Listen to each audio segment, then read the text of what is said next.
எத்தனை வண்டி உள்ளே நிற்கிது போல. இதெல்லாம் ஒரு கல் தடணும் அப்படியே. சரி சரி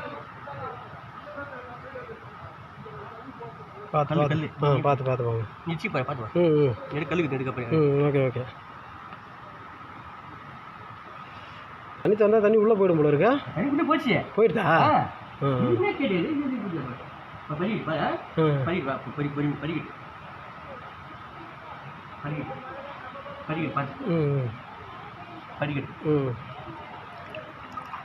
எவ்வளோ ரிஸ்க்கான வேலை அதெல்லாம்.